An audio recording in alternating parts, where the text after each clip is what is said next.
మీకు తెలుసా పూరి జగన్నాథ్ రథయాత్రలో వాడే 3 మహారథాల్ని ప్రతి సంవత్సరం మొదటి నుండి కొత్తగా తయారు చేస్తారని?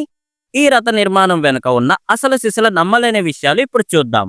ప్రతి ఏటా వైశాఖ మాసం నుండి రథానికి కావలసిన అడవి వృక్షాల నుండి చెక్క ముక్కల్ని సేకరించి కరెక్ట్‌గా 2188 ముక్కలుగా కట్ చేసి పూరికి తెస్తారు.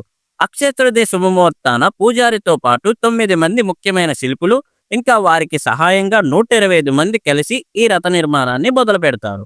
ఈ రథాలకి అసలు ఒక ఇనుప మేకు కూడా వాడకుండా కేవలం పురాతన కాలం నాటి చెక్కపోట్ల పద్ధతితోనే అంత పెద్ద రథాల్ని రెడీ చేస్తారు.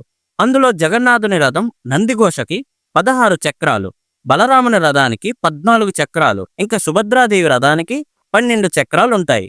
ఆషాఢ శుద్ధ పాడ్యమి నాటికి ఈ రథ నిర్మాణం మొత్తం పూర్తి అయ్యి అందమైన వస్త్రాలతో అలంకరించి యాత్రకి రెడీ చేస్తారు. ఈ అద్భుతమైన శిల్పకళ మీకు నచ్చితే వెంటనే కమెంట్ సెక్షన్లో జై జగన్నాథ్ అని టైప్ చేసి షేర్ చేసేయండి.